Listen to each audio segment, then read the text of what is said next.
Hey everybody, welcome to another episode of A Life in Six Songs. I'm your host, David Reese, and I'm joined by my co-hosts, Carolina and Raza.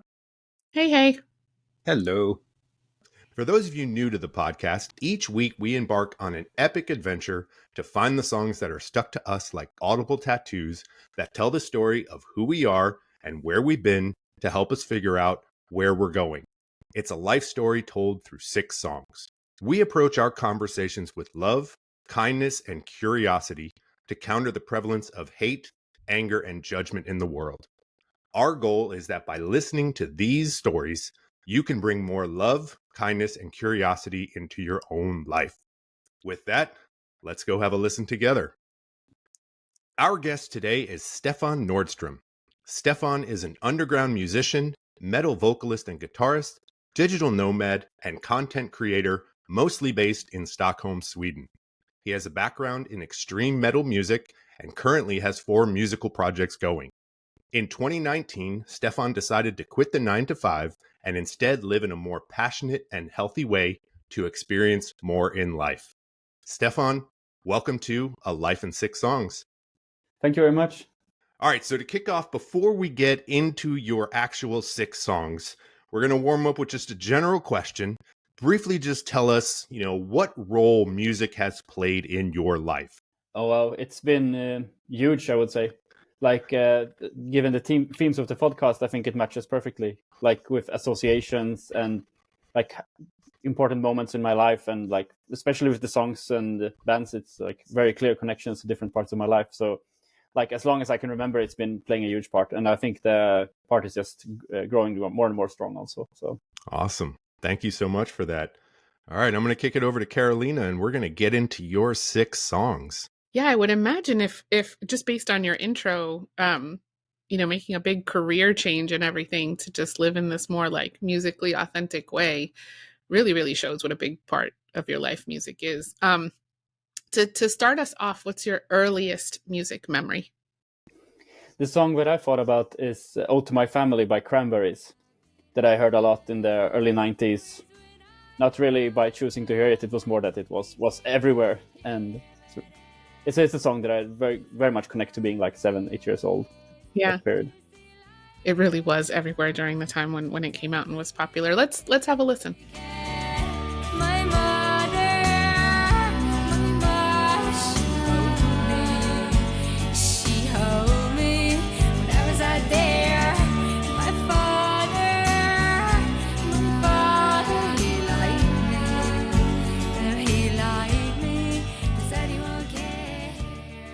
How does it feel listening to it now?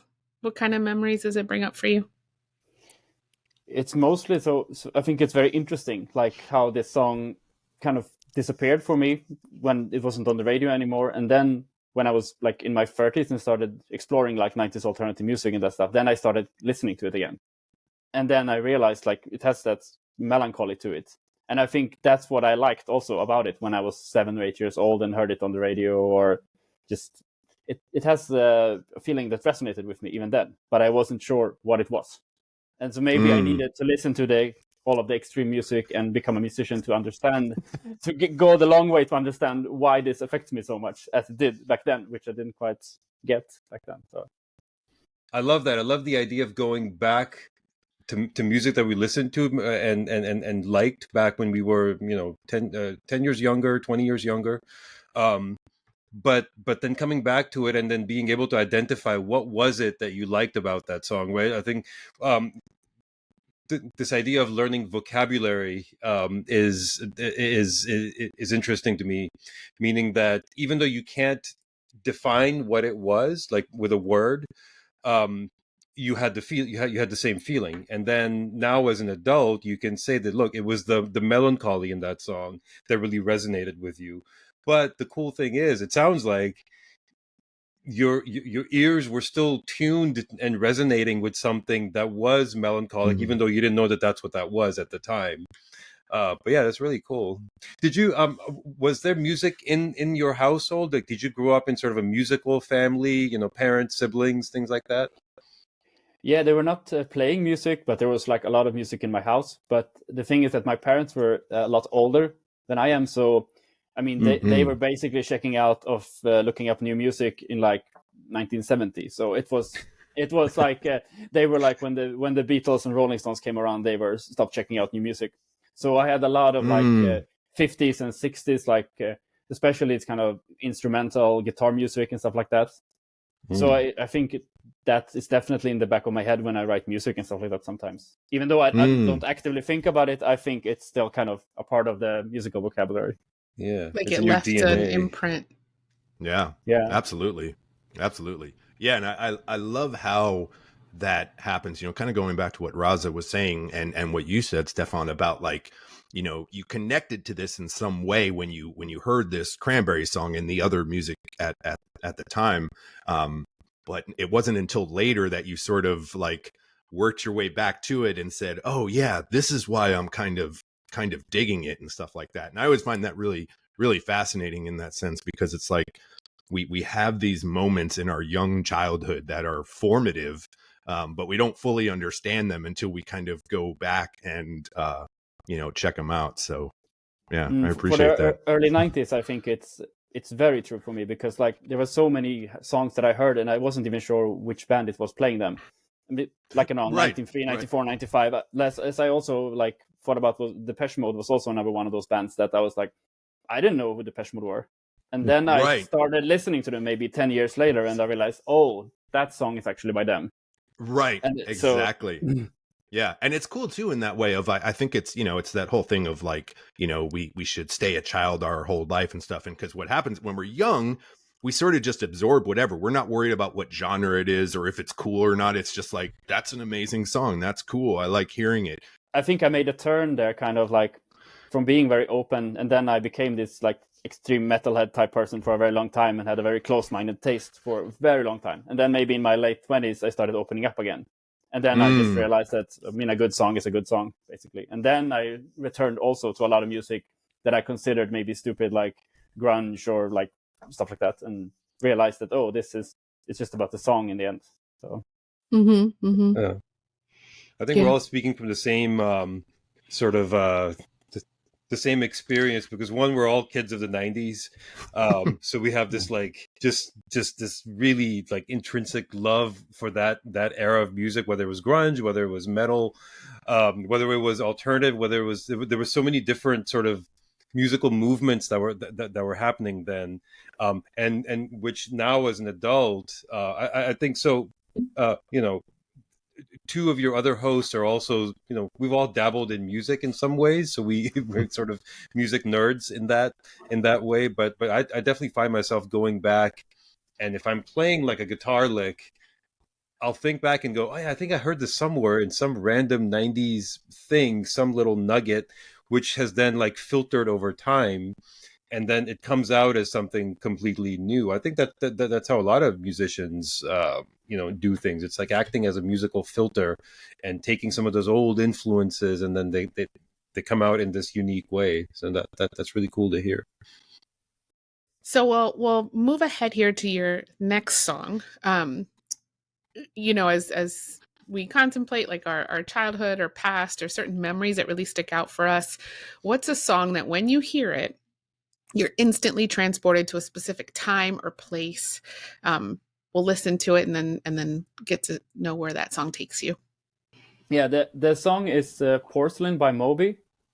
It's a song that I also have like very early memories with, just because it was one of those songs that was also everywhere in the late 90s.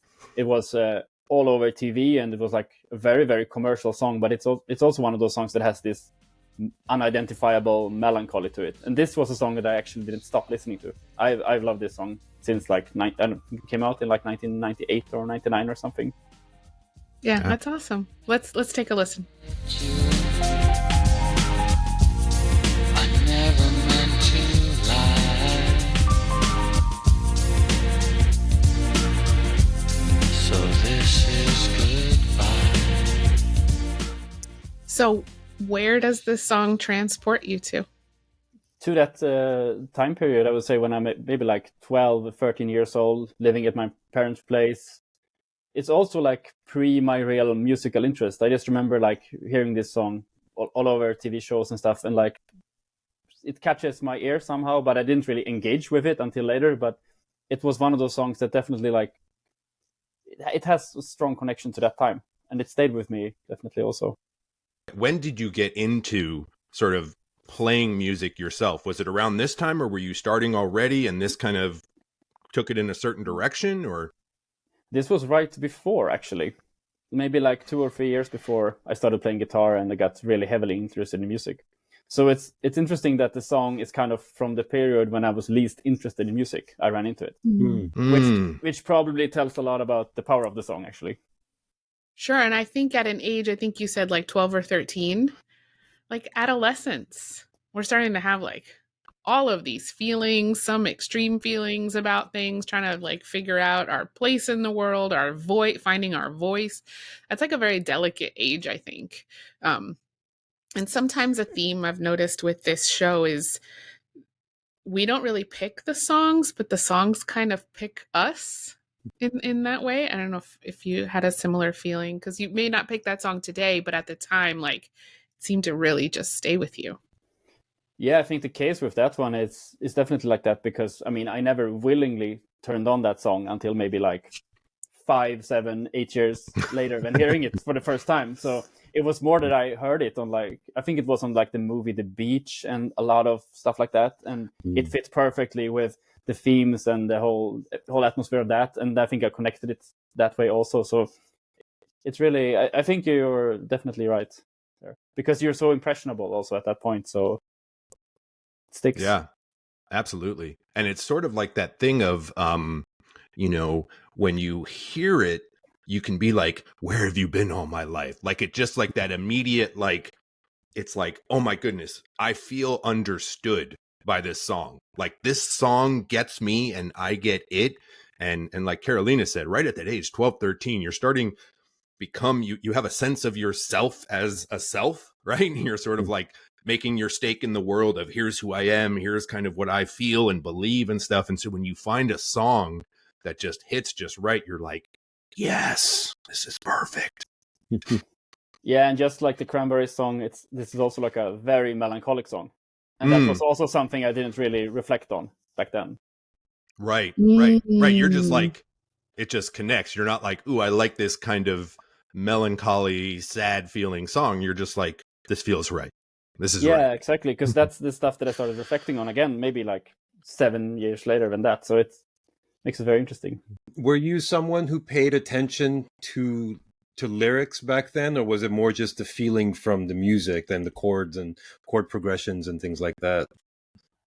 I think I started caring about lyrics when I became a metalhead, like around when I was 14, 15, started listening to Metallica, stuff like that. Then that started becoming a part of it. Nice. Yeah. I mean, you can't have a better metal lyricist than James Hetfield, right? It's like when everyone else is singing about, I don't know, black leather and flames and Satan, he has the genius of thinking about like political statements and like drug references and the ills, things like that. I didn't realize, and it sounds like in this song, Moby is singing, because I always thought of him as like an instrumental person, and he would have guest people come in. I think Gwen Stefani was the one that I remember, driving to the East Side or whatever, that song. But I think this is Moby singing in this song, which is interesting. Yeah. And it is melancholy. I wouldn't. I always associated him with like Nike commercials, not really deep, like introspective, sad music. But yeah, it's fantastic. Yeah, he's kind of an underrated songwriter, because you think of him as this very commercial kind of techno guy, but he's written some of the saddest music actually. Yeah, absolutely. And to me, this song, like the second you hear it kick in, you know, it's perfect because the question is a song that transports you somewhere else. And this song does it for me too. Like you can't hear this song and just boom, be right back in that time. Because it's just such a perfect representation of that time. For me, it reminds me of that Val Kilmer movie with Elizabeth Shue, The Saint.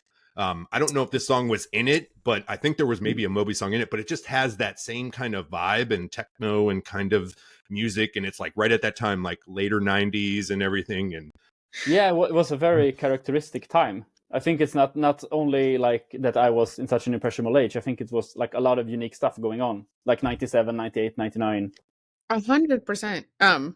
For me too. So in 1998, I was studying abroad in England, and when I hear this song, it takes me like right back to a fall, gloomy, rainy London of that year. But it was a pivotal year. We were reaching like 2000s. It felt like kind of the end of a period of time before like things got chaotic with like Y2K and 2000 and all that kind of stuff. So it was like this really like interesting little bubble of a time, the late 90s, I felt like. This was before cell phones and social media, so we were like forced to just digest all this music and entertainment and pop culture that was happening at the time, which just so happened that it was really, really good, good good pieces of entertainment in there too. But yeah, how was it like? I'm going to ask a completely sort of novice question, but growing up did you grow up in Stockholm? And if so, how was it sort of like city life for you, or did you grow up in the outskirts? Like, can you describe, just some of that experience? Give us a little taste of what life in Sweden was like for young Stefan at age 13. I grew up in the suburbs outside Stockholm, in a very typical kind of middle class area. So it was just like basically working people, not much going on, like very comfortable upbringing, and like really like pretty simple, I would say. Just not rich, not poor, just normal Swedish stuff, and it's not that much to say about it. It's like not that much going on really. Just it's a very normal upbringing. Going to school and then coming home and listening to music. Yeah, I mean, I had a brief period for like 2-3 years around this when I was gaming a lot. So I was basically like a complete hermit, just gaming and gaming and gaming. So that was what I luckily sacrificed when I started doing the musician thing. So I didn't have space for both. So luckily the musician stuff came in, which was good, because if I would have gotten stuck with the gaming, I don't know, would have probably been a very different life. Absolutely. And I'm sure the gaming kind of set you up well to do the musician thing, because it's a different activity, but it's a similar sort of environment in that way, right? Gaming, you're sort of sitting in the room in front of the screen, and you're playing, and you're kind of investing a lot of time. And then when you start writing music and listening to music, you're doing the exact same thing, right? It's not on stage performing all the time. It's a lot of alone in your room, writing chords and writing music and writing songs and stuff like that you kind of sit with it in that same way. I know, like, playing video games, you can kind of lose track of time, right? You sort of like, oh my goodness, it's midnight or 2 a.m. or something like that. And writing music can be similar, right? You lose yourself in it. So did you feel that similarity from a transition into like gaming into music? Was it a similar kind of feel, or did it feel like a kind of 180 shift for you when you made that change? I think it was kind of a logical overlap, especially in the listening part, because there was like a lot of alternative people in Sweden that were very into gaming. So naturally, all the gamer people were often into metal music. So like a lot of the early music that I listened to, I actually found through people that I was gaming with, because this was still like pre-Google, pre-social media times. Right. So when people found great bands for you, it was like absolutely invaluable. And this could have been like really, I mean, bands that would have been taking 5 seconds to find on Spotify now. And I mean, right. And when someone gave you that link to download an album by like In Flames or something like that, really big band, it was still like a miracle back then. So it was absolutely the gaming played its part for sure in the transition itself. That's so cool. That is so cool. Yeah. We've talked a lot on this show about that, about sort of the currency of music and how it gets like exchanged and migrates. And, you have a cousin who is from New York or, somewhere else, and they come back home after their summer away and they bring back music, and it's like, oh my goodness, and all the different ways. And so that's really cool to hear how like the gaming community was a way people were sharing music before we just could, like you said, punch something into Spotify and kind of find whatever we kind of want. That's really cool. Yeah, I do have a lot of memories from the era. I haven't been through the real proper CD era, but still, like just the era when you found music on TV was also very interesting, because you kind of had to wait for your song to come on again, and you barely knew who did the song and all that stuff. And then transitioning to this kind of file sharing era where you still couldn't use Spotify, and it was still super hard to find information. And I mean, now it's just like you can Google death metal bands and you have 500 of them in 1 second. Right. So it's a whole different game. Yeah. Yeah, I remember I don't know if you guys remember Headbangers Ball, right? That show on MTV was like dedicated to metal.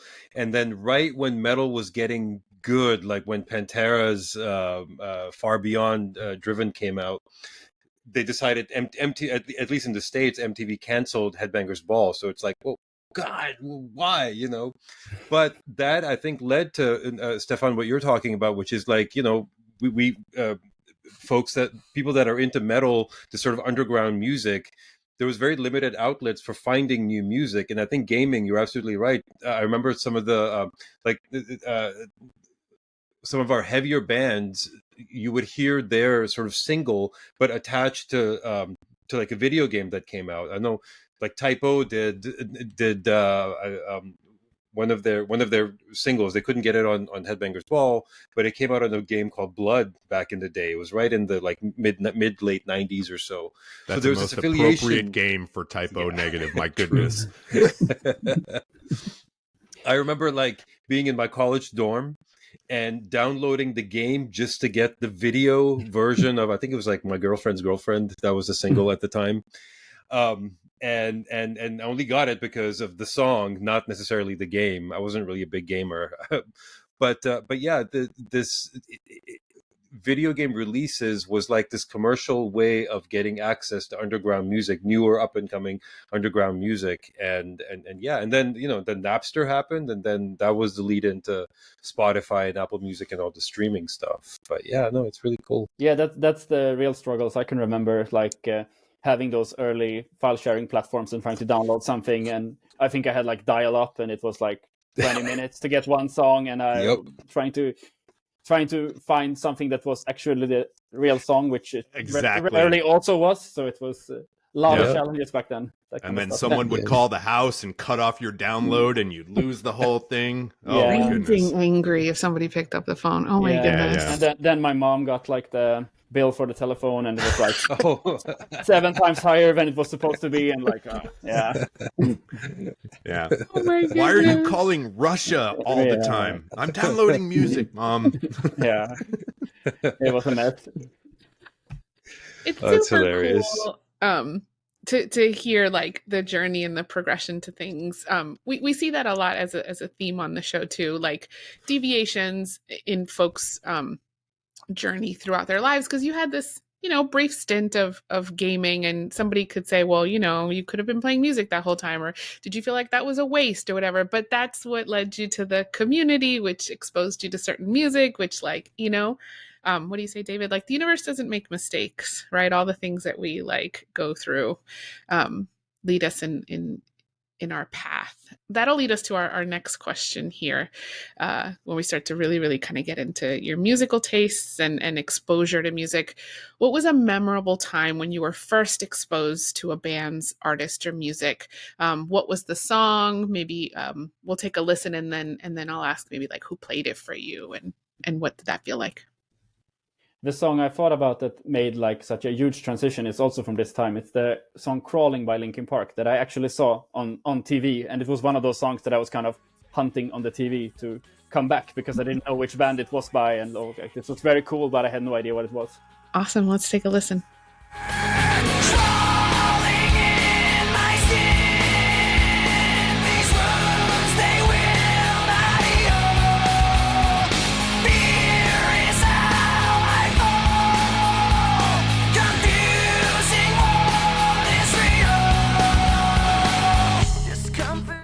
It's a really good song. Mm-hmm. So what was it like, this exposure to this band and this artist and this song for you?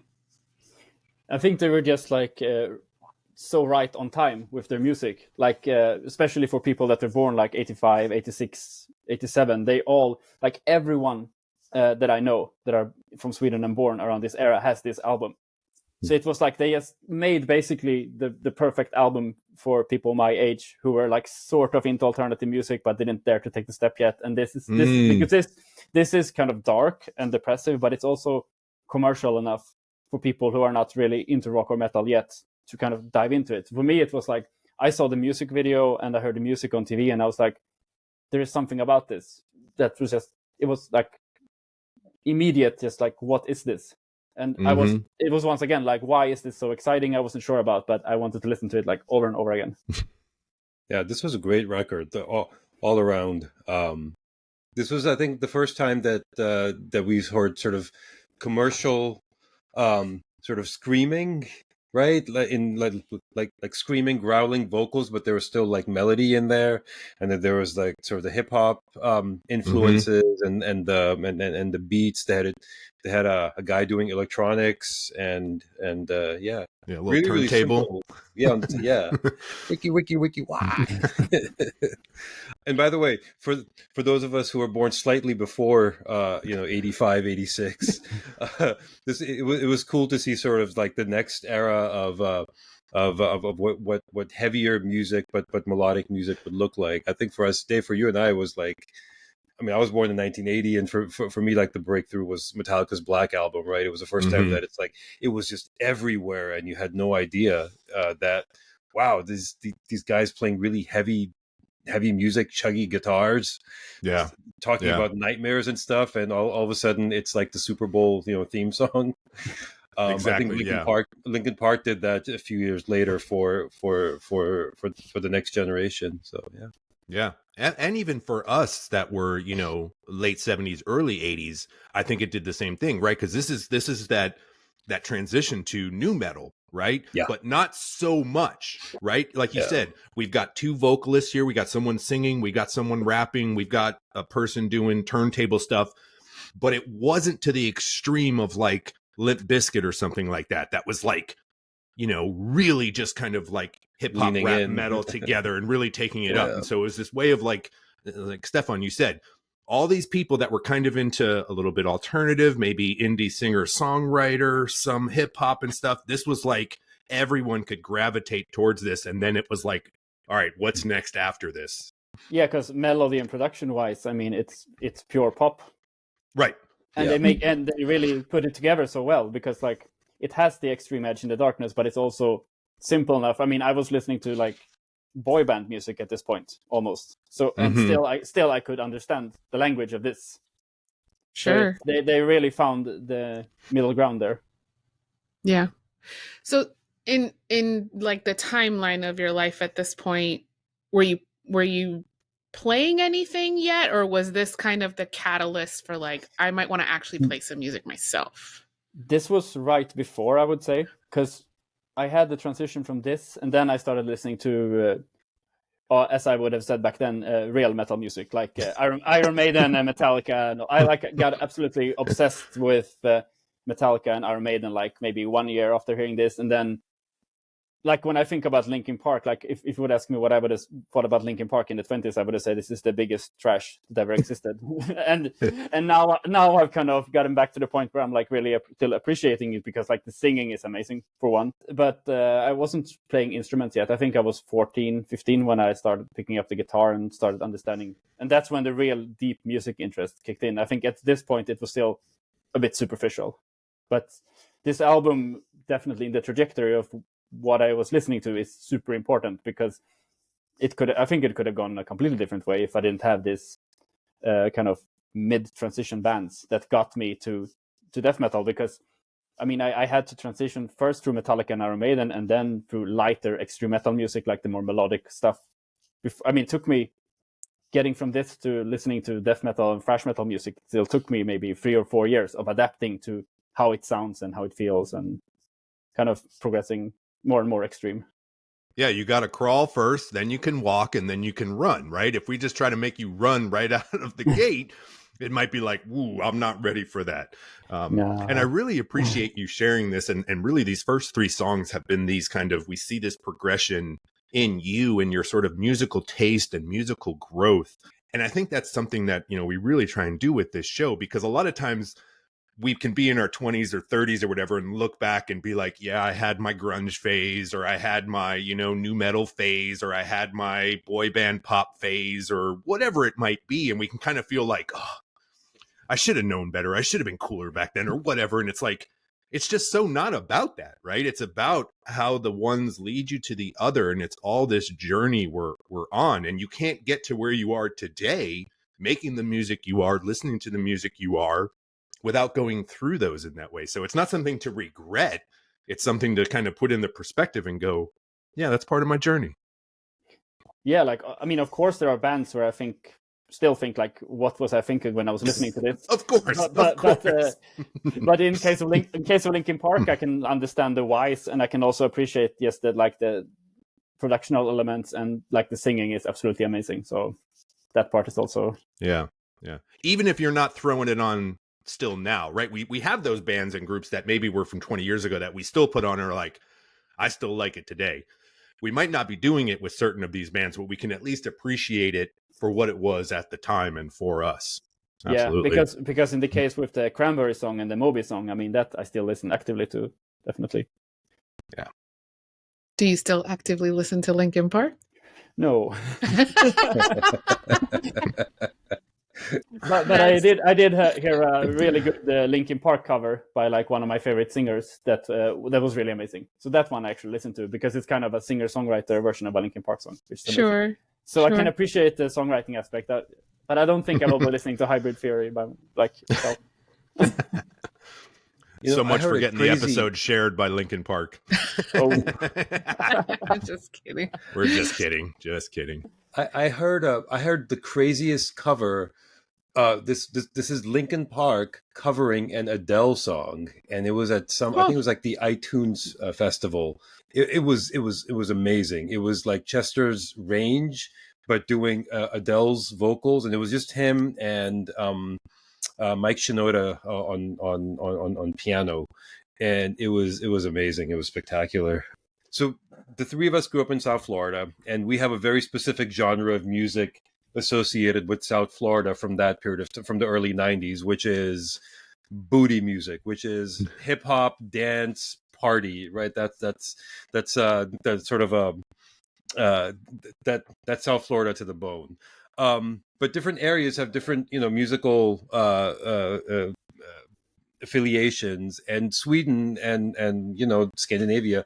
I mean, metal and death metal and heavy music is like, when I think of Sweden, I think of heavy music, and just getting it right and doing it right. And then there's so many different offshoots and stuff, from your Opeth to Ghost to At the Gates,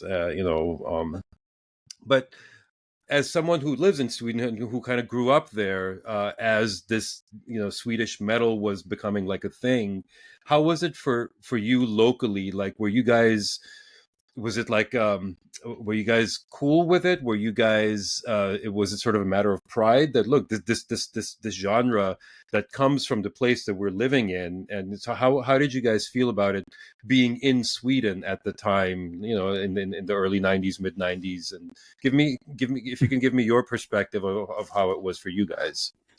I don't think there was like a Swedish pride type element to it, but there was definitely like, in Sweden, it's so different. Like if I go meet people in Portugal, for instance, that are metalheads from my age, and I mean, they were like a small clique that got bullied, and they were super weird and to everyone and that kind of stuff. And in Sweden, it was more like, I mean, every class of 30 people had like 3 or 4 people in Iron Maiden shirts. So I mean, it was in that way, it was very cool. It was very different compared to other countries, because there is like. And you can still see that, like, if you pass by a high school, you will see like the metal or at least like some kind of alternative clique of people. So I think in that way, it's very different in the Nordic countries, because it's so normalized. And I think you can see that in workplaces also, because like they're, I mean, most metalheads in Sweden, they're working like office jobs, IT, or they're teachers or whatever. So and that's something that you can definitely like spot, that it's extremely different in like South America and stuff, that the metalheads are more pure metalheads and they're maybe not so interested in the career stuff. Or now I'm generalizing, but it's more that vibe, more that type of vibe. So like just more mainstream culturally than maybe it would be in other regions of the world or other countries. Yeah, I think even in the 90s it was just so normalized because there were simply so many people and so many bands. Yeah, so it's more acceptable, so to speak. I remember I was so I'm an attorney by trade, and I remember living in Milwaukee many years ago, and I walked into court one day, and the lead prosecutor had like a neck tattoo, but you know, with wearing a full suit and made the most like eloquent legal arguments, and I was just like, okay, so I know this dude is affiliated with metal somehow. And he's, you know, of sound mind and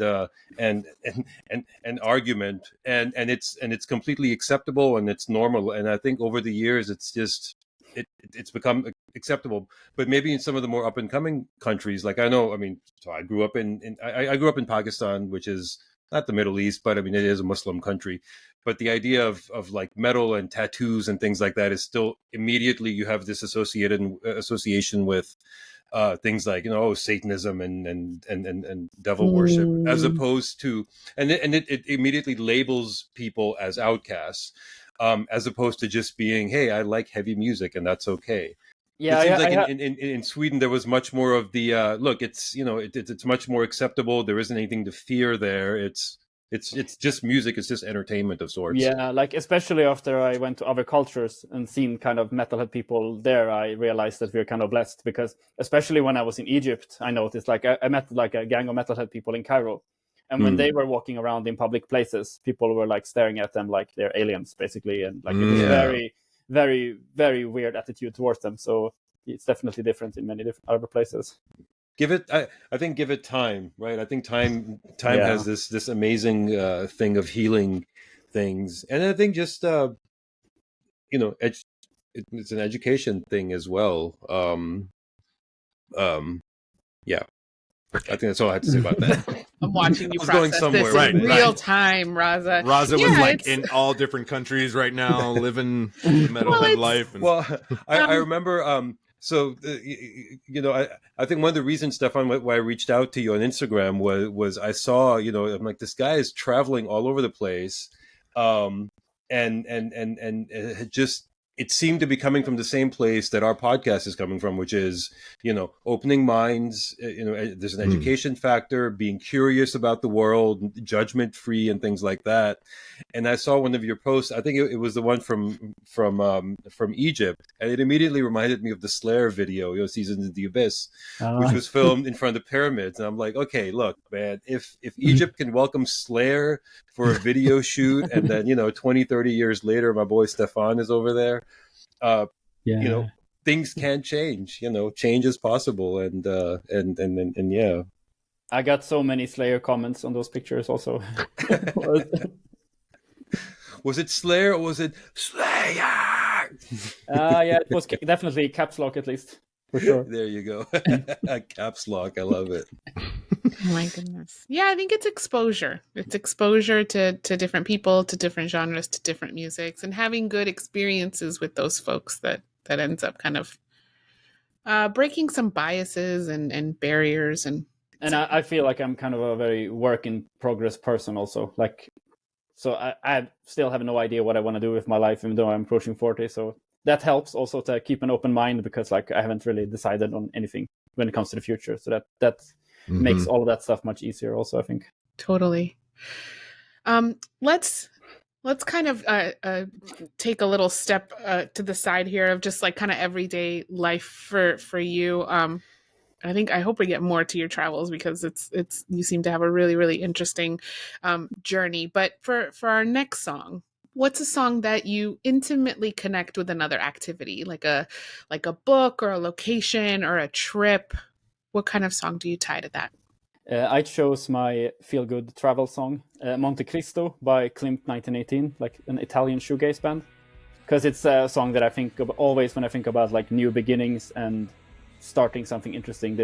I always put on this song, like if I'm sitting on an airplane or whatever, it's always there. So it's a very much like a traveling song for me. Awesome. Let's take a listen.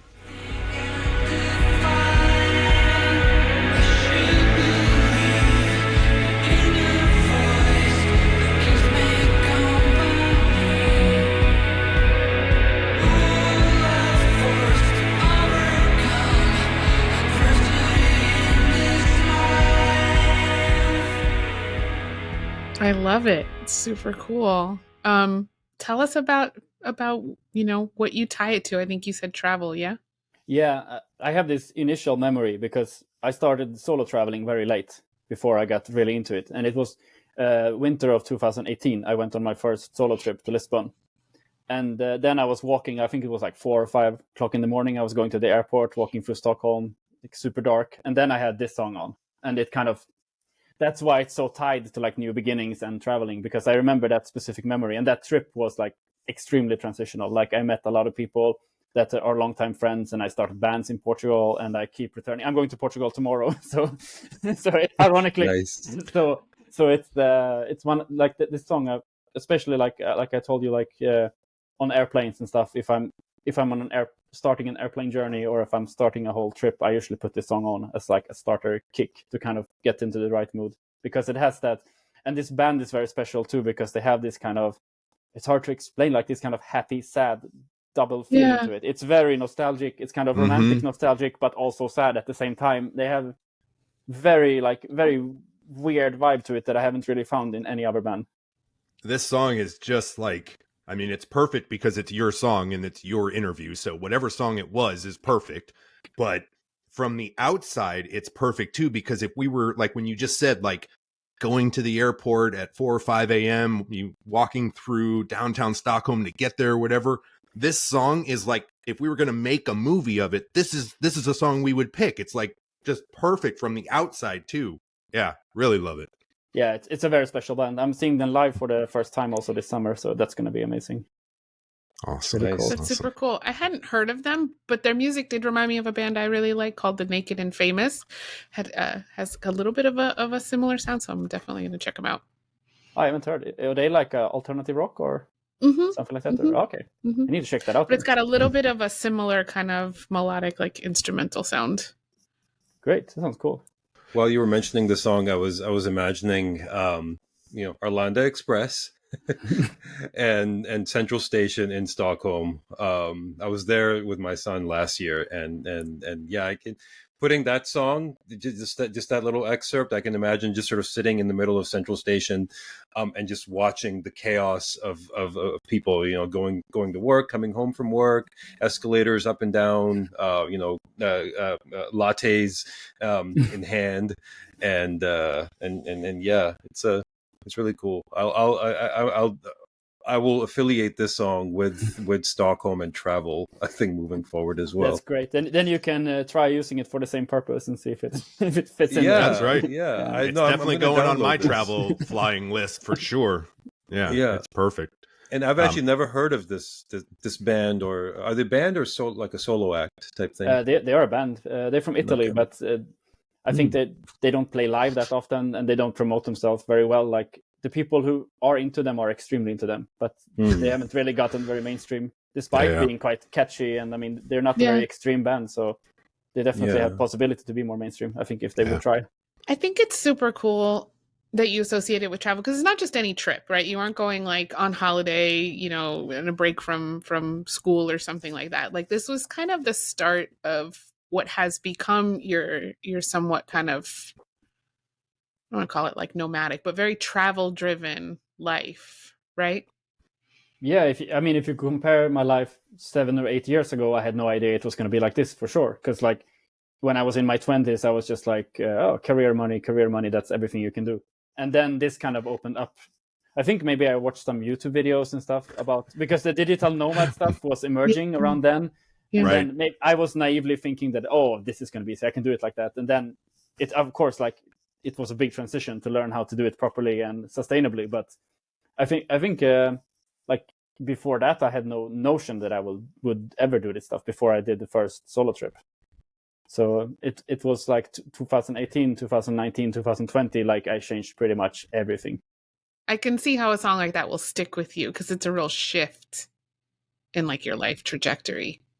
But it's such a nice thing to have, like if I'm on an airplane taking off and I'm going away for 3 months, and then having that particular song to put on to get kind of into the right mindset of the trip. I think it's like just perfect to have something like that. Sure. I mean, I have multiple songs for that, but this one is definitely definitely number one. Do you plan out your sort of travel? I guess not travel journeys, but I guess your sort of extended like itinerary for the year. Like for example, right now, I mean, do you have like the rest of 2024 sort of mapped out in terms of places that you want to travel, or is it just more spontaneous, sort of whatever spur of the moment idea might seem cool at the time? I'm usually like maybe like a year ahead. Oh, not in exact plans, but in what I can afford to do and how I can do it. So, sure. So for next year, I already have an apartment in Portugal for a couple of months in, I think, February, something like that. But then I'm going to South America before. And that's only very loosely planned at this point. Because it's like planning the last South America trip was like, oof. So kind of. But I also just roll with it. Yeah. Yeah, exactly. So, but I also like I have a lot of these like kind of smaller trips this year. Like I'm going to Portugal for a cycle trip tomorrow, and then in the summer I'm gonna do like the usual metal thing, go to a few festivals. So that's gonna be basically it. Because sometimes I feel like I'm not even using my apartment in Stockholm at all. So I'm trying to at least be home for a few months of the year. So it's nice. Actually, yeah, David and I were talking about some of the cool places that we'd want to hit in Stockholm, starting with that amazing 2112 burger place in Gothenburg. The one that the guys from In Flames, I guess, are part owners, Peter and Bjorn from In Flames. Oh, I didn't know they had one. But also, like, I don't think I've been in Gothenburg for like 10 plus years. So I'm actually going there this summer a little bit. So maybe we'll check it out then. It's probably one of those things for the Swedes. It's like, this is just another music themed restaurant out of the millions we have here, you know. So, but for us from the other side, and me being a big Rush fan, they're you know, the restaurant being named 2112 is like, yes, yeah, they got it just right. Yeah, but it's really nice for people who are coming to Stockholm and Gothenburg, because you have this list of sites. I mean, you already have like 10 or 15 things that you can push in there easily. Like in Stockholm, you have the big cemetery with the cross that is like the Entombed band picture, and you have all that stuff. And I mean, it's kind of endless. Like when I have people here, like we barely in a week we can barely get through the stuff that they want to see, because so much. So sure. Yeah.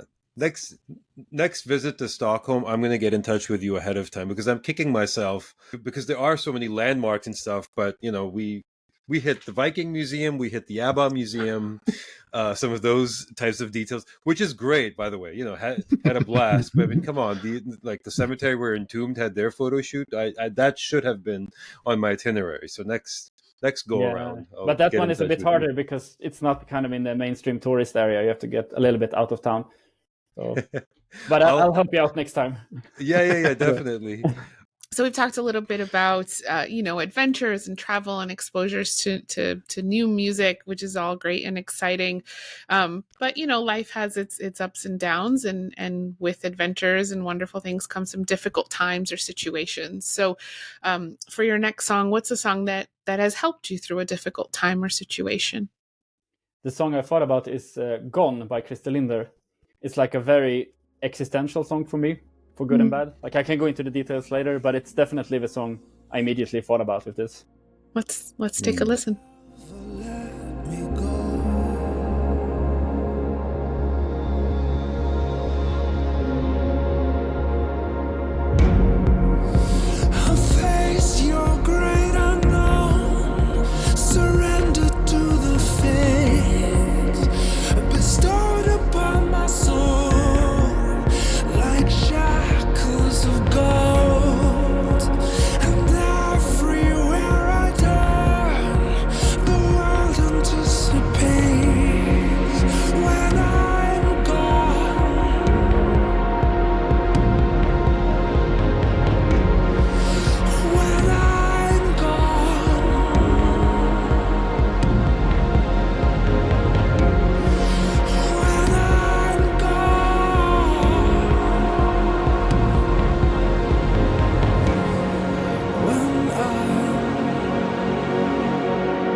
does it feel listening to it now?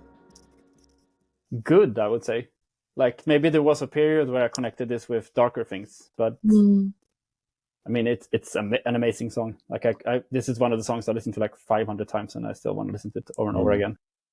Wow. But it's definitely like kind of an good and bad existential anthem for me. Something in that vein, I would say. Like, sure. Yeah. because as if you connect it to the Klimt song before, like 2018, 2019, I was like living a very adventurous, very interesting life, like just exploring everything.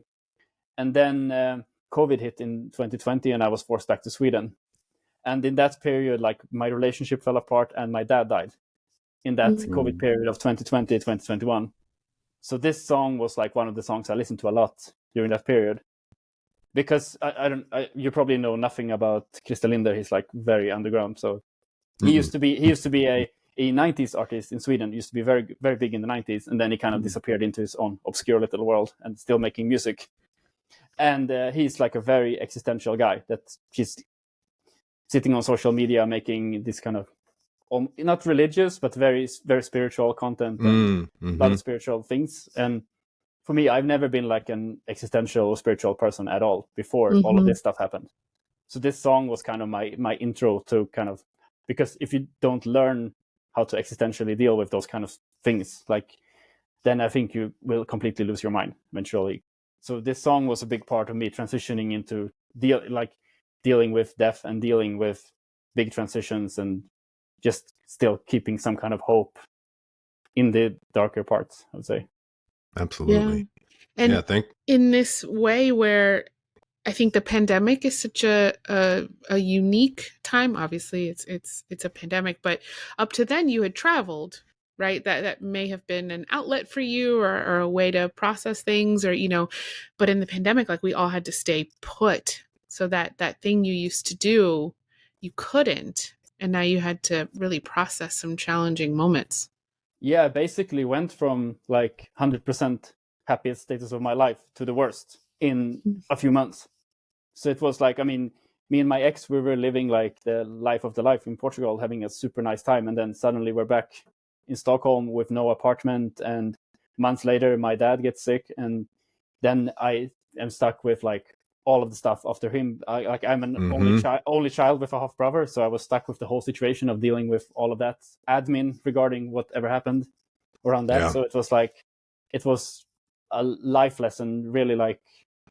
So it was basically like maybe like a year where I was just grinding the admin of all that stuff and just trying to get back to life. And this song kind of stayed with me through the dark part of it, but also the light part, like in 2022 when I was finally through all of that. And I started my like new life by myself. And that's like the person that I am right now is based very much from 2022. I don't even like remember what I was like in 2018 or 19, to be honest. So Right. Like a rebirth.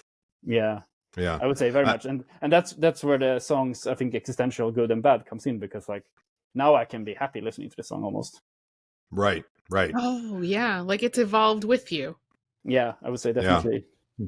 Well, and it's like you said too, and I love the way you said it, and thank you for sharing it. Of you sort of weren't necessarily spiritual before, and you kind of and youth, right? When we're younger and we're not faced with these things, we sort of have that feeling of immortality. Rush says it well, we're only immortal for a limited time, right?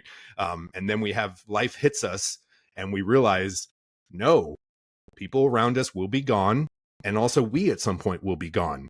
And once you kind of come face to face with that, it makes you kind of reevaluate your life and kind of reconnect with it and say, hey, I'm going to be gone sometime. And so I got to live my life. There's no waiting on it. So I really like the way you said that and shared it. I had a person tell me this phrase, and it was, religion is for people who fear hell. Spirituality is for people who have been there. And I just love it so much because, once you've gone through hell, the tough times, that's where that spiritual connection comes in. Not tied to any religious belief or anything like that, but just that, like you said, existential, right? That what's my purpose here? We're limited. What am I going to do with it? So thank you for sharing that. Oh, of course. But I think it's made me both like more humble and more productive in the end. I mean, it was a terrible period, but like as I said, I can barely like remember who I was before, to be honest. I mean, I can remember the person I've been the last 2 years, but the versions of me before I can barely connect to, just because it was such a gigantic transition. So so in that way, the song is definitely going to stay with me. Yeah. I also love with the song, just one more thing, and then Raza, over to you. I broke my own rule with this song. We try and keep our clips to about 30 seconds or so. And this one, I couldn't. We're almost at a minute and a half, but I just love how at the end he's singing when we're gone, and then the last line is just when we're, and it just cuts off, and it's like, yeah, that's how it happens. When we're gone, it's sort of in the middle of a sentence. We don't get to kind of tidy everything up nice and then go. It sort of just comes, and I just loved that so much. So thanks for sharing the song as well. Now I can pass. He's an amazing artist. I recommend like all his work like a lot, because he's actively bad at promoting himself. Like he's just sitting in his countryside cabin making amazing music, and no one is hearing it. So he needs some listeners. Yeah. Hopefully this will help. Yeah, we'll get the word out. Yeah, no, I was just gonna say I love how music is the sort of vessel that like facilitates so much of these open-ended discussions. I feel like I've got more from music the idea of like freely thinking about these existential topics than out of any discussion or any book or anything like that. I mean, of course, you can if you go out there and search, you can find whatever it is, whichever medium works for you. But for me, especially, it's been music and sort of free thinking artists that where you're allowed to, just question things, what happens, what happens with our mortality, what happens with life, the end of it, those types of questions, and especially the things that there are no answers for, right? No one can know. The stuff it's a journey, and it's an experience that we are just trying to survive and to navigate through. And it seems like, for a lot of us, music is that platform that allows us to just explore. And sometimes we come up with answers, and sometimes we start down the path, like listening to a song like this, and then many, many years later, something about it clicks. And then it all makes sense, and maybe that was what the journey was about to begin with. But it's like music is the basis to do that, at least for a lot of us. So yeah, no, I really appreciate the song as well. And with that, we will lead off to our last song, our sixth song in your journey, in your story. We'll kind of raise it to a good note or a lighter note. What's a song that was part of just a perfect memory where everything felt just right? It's Summer Night Horizon by Anathema. Because like a big part of my life, aside from the traveling, is also running. And I would say some of the most 10 out of 10 moments in my life have been like running in nice views. And it's, of course, once again, Portugal. And this is one of the songs that I usually have on in those moments, because this one captures the whole. Yeah, it's really sounds like that kind of perfection when you're like running above cliffs with the sunrise over the ocean. Kind of has that feeling to it, I think. You do a really good job of describing like the sort of visual aspect. So now let's take a listen.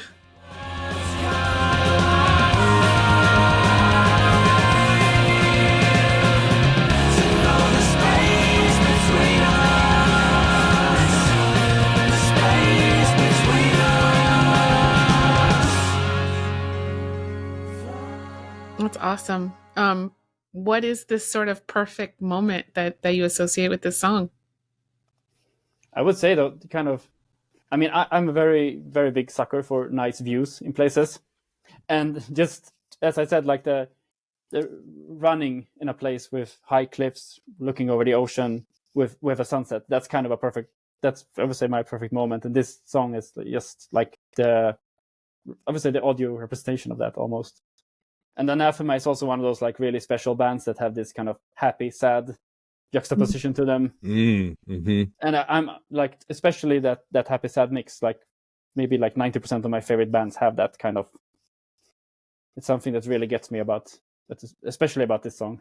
Yeah, definitely. Yeah, you can feel it in there of like that I'll describe it as sort of tension between those two things. It's like this hopefulness and reaching and striving, but also like you feel the weight of kind of the past dragging behind and having to fight for it, right? Yeah. Love it. Yeah, and the song title itself with the Summer Night Horizon, I mean, it just fits perfectly with that also. Yeah. That resonates with me a lot. I don't run very much these days, but I did used to run a lot. And David and I used to do a lot of triathlons together and stuff. And like, there's this thing about kind of matching a perfect run or ride where you kind of get that runner's high with whatever might be in your headphones or whatever that soundtrack is. And you're like out in nature that makes you feel, I don't know, that there's like a more alive feeling when like all of that stuff just clicks for you. Yeah, because I think it can sound a bit silly to people who don't run.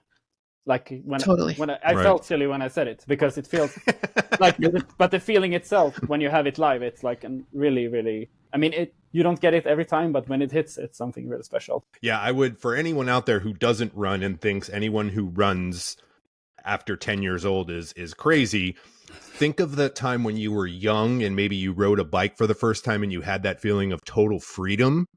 That's kind of what you get in these moments, right? Where you're out there running, you've got the perfect song in your headphones, and it just feels like this ultimate freedom going on. Yeah. I had that thought as I was putting your 6 songs together from your questionnaire. And Carolina, when I had this one on here, I immediately thought of you because it just exactly the way you described it, Stefan, is the way Carolina has described it to me when she goes on runs and has that perfect song, and in that same way of that mix of struggle and kind of the negative feelings or whatever, but also this kind of positive, like breaking free, and you can just, you're kind of breaking the chains of crap behind you as you run. And so you're in good company here describing this song.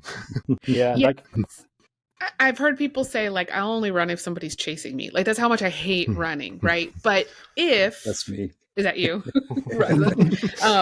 But and a lot of runs really suck. Like shit hurts or you're dehydrated or like it's just like not going well for you. I don't know how to describe a runner's high, but there's just something like, I don't know, your body just gets like flooded with like, I don't know, dopamine or serotonin or whatever those feel good chemicals are. And weirdly enough, it feels just like effortless. Like your legs are just like going and you're just like flooded with joy and you're looking around. I don't know. I'm gonna like no, but for me it's like it's super important for my mental health. Like when I'm not physically active, like it takes 5 or 6 days, and then I feel like really like just I'm like I have like a really really active brain that it's pretty much nonstop. So the only really good way to shut it up is basically exercise. So when I don't get it, then it starts spiraling very fast. You know, old age will bring that about. And I don't run, but I love rowing. So I found a few years ago, that was my and I can row for like 30 minutes, an hour, and I just love it. And I'm definitely in that zone. So I can relate to you guys in that sense, just with a different activity. But I will say that we're talking about feeling silly, about running. I felt silly when, and this is a rowing silly reference, because we went to go see Amon Amarth, and there's a song in the middle of it. They get everyone to do like a Viking row. Imagine 20,000 people going, row, row.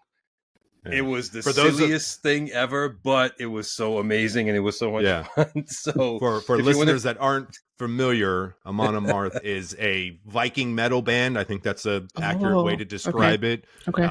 They got the Viking look, and their songs are all about kind of Viking themes in that way. So Raza's talking about this thing. They have the whole audience sit down and they're all like rowing. While the music's playing. It's pretty wild. So I imagine it gets quite extreme on the big festivals when it's like 10,000 people doing it. Yeah. It's quite a spectacle. Yeah, but it keeps the brain active, so that's good. So I like that. Yeah. Yeah. Probably less injuries too than a full-on just mosh pit, right? Yeah. Although when you have In Flames following Amon Amarth, they're bound to be a few mosh pits, which is of course absolutely, which is good. All right, Stefan, that was your life in 6 songs. How does it feel to hear your life reflected through the songs and through music. It's really interesting because like it's a bit of an opportunity to take a look at myself also, because it's a bit similar to like I write a lot, and that's also a way to kind of uncover stuff in myself. So when I hear the songs and I even when I wrote the short summaries of the songs, when I chose them, I kind of like started reflecting on things. And I think it's a pretty good representation actually of different things that I've been through and who I am now. So it's very, very interesting. I really like this format. Makes it so much more interesting because like I've done plenty of podcasts and musical interviews, and it's always like, yeah, it's often very like generic questions. And I mean, this gets so much more engaging when you can get into personal experiences and connect them. So it's definitely something else. And it was enjoyable from our side too to hear your life in this way. I feel like we got a sense, like you said, different than the typical interview where it's like, all right, tell us about the new album and, you know, those types of things. And you're maybe kind of feeling like you have to play a certain part or kind of live a certain persona. You know, here we got to know you. And that's so great, right? Because what I love also is your music that you play, write, and perform is very different than all the music we heard today as part of you. And I think that's just so awesome to hear. And it's one of the goals of this show is to show like, look, what you see of someone is a piece of them, right? There's such a deeper story beneath that goes into that. And so, you know, I just am, you know, I'm so thankful and grateful that you said yes to Raza when he reached out, and your questionnaire was a joy to read through. You definitely understood the assignment in that way. And so, yeah, it was an absolute pleasure. So thank you so much for sharing your story with us. But it's really interesting because I'm quite used to having this kind of conversations. Like my friend circle is very like deep conversations and stuff. So it's kind of for some people I think it can be very uncomfortable. But I'm kind of used to having this type of conversations quite often. So that makes it easier for me, I think. But maybe you were expecting more kind of a metal collection of songs also. Yeah, you just don't know, right? Right. You're not sure. And I think it makes perfect sense too, given the songs you picked and chose and are part of your life and the way you tell your story, that you were so eager to be part of this, right? I think it was a perfect connection of like, yeah, I'm in. Like, this is exactly what like you said, you're already having these types of conversations. And so you're right in line with what we're doing here. So yeah, again, exactly. The universe doesn't make mistakes. No, but also when I started watching the episodes, I was like, yeah, this is like already familiar for me. So it's yeah. And it's cool too, like what you said about how like you have these types of conversations in your friend group. And that was one of the motivations of how we got this show going, because I was, you know, we'd be out. I remember once it was a holiday party for Carolina's company that she was working at the time. And, you know, everyone's kind of just falling into work talk of like, well, what do you do? And this and this. And it's all like, I'm like, I don't want to talk about this at all. I want to know, what was your last concert? What was the best concert? You know, these are the and everyone kind of around was like, yeah, let's talk about that. And so I was like, yeah, let's just start a show where we have those conversations. Because even when it was a lot of conversations around music, I never really liked, because what it would always come down to is like, well, here's the band I like. And then someone else would be like, well, that band sucks. Let me tell you why my band that I like is the best. And I'm like, that's not the point. I don't care what the individual song is. I want to hear the connection you have to it, because that's what's similar between us and stuff. And so, yeah. But because with me, like I'm allergic to superficial conversations. So as soon as they start becoming like that, then I'm just like, yeah. Oh, I love that phrase. Allergic to superficial conversations. I'm going to steal that. Well, and I can imagine the type of music that you play. And so when you're on shows, you're probably discussing that. There can be a lot of misperceptions about like who you are as a person based on that. And so I feel like this reflection through points in your life gets us to see who you are, right? Like maybe no one would ever know you were a runner, or you know, love certain parts of travel and things like that without these sort of deeper kinds of connections to music. Because I am in a pretty weird place with that, with the Instagram stuff. Because I'm like this, what you would call it, like a micro influencer or whatever on Instagram. And then people are making assumptions that, oh, you're this Swedish Viking metalhead. And I'm like, Yeah, There's more to me, bro. Right, Yeah. right. It's Right. something you do, but it's not all of you. Right. Exactly. And it doesn't like my personality has nothing connected to what people think whatsoever in that sometimes. And it's like I have a very weird relationship with people who are like, oh, you're getting famous and all that. I think it's just super strange to me, all that stuff. I really dislike when I get that vibe that people are like my fans or whatever. Yeah. I really. Yeah, it's a strange feeling for sure. Yeah. It's been a pleasure to Yeah. get to know, just to get to know you.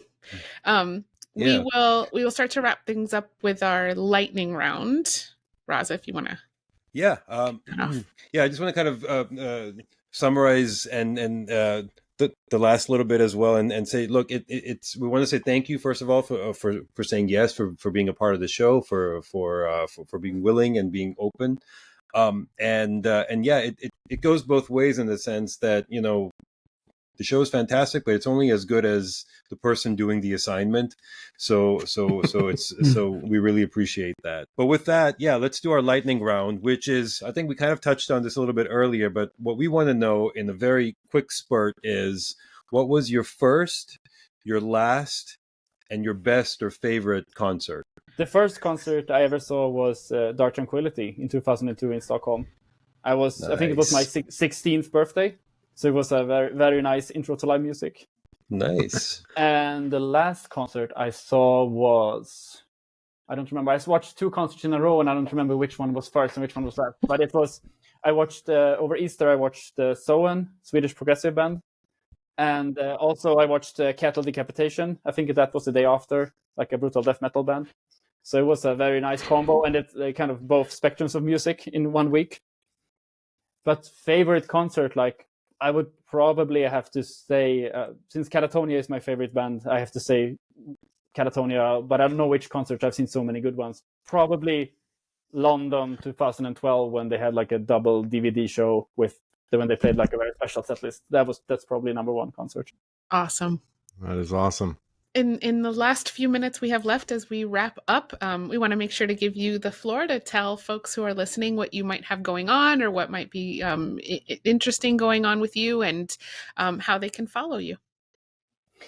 Well, music-wise, I have a death doom metal band called Soliloquy. That is my main musical project. And I'm making a new album right now that will probably be out in maybe hopefully 6 months to a year.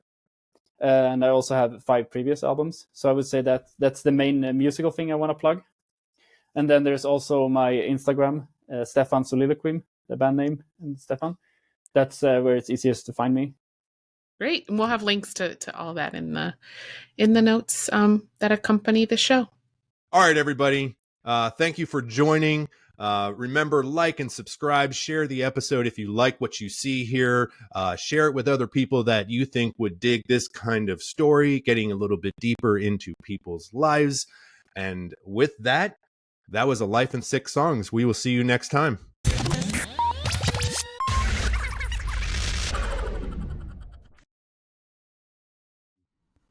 It says browser Yeah. prevented recording. Are we okay? Do you want to? I think it's just happening right here at the end, so let's not worry too much about it. Okay. In this, I'll probably just edit it to have individual, like when each person's talking. And so Okay. if you didn't make it down the end, we just will cut you out. Just cut off Raza that just part of the screen. disappears from the show. Yeah, Hey, sorry, I'm Raza. fine. I just want to make sure that Stefan is. Yeah. Is Yeah, good No, to yeah, go. no. The note I got on my side is specifically you, Raza, that there's something with your Oh, okay. browser that's preventing recording. Well, so fuck my everyone browser. should-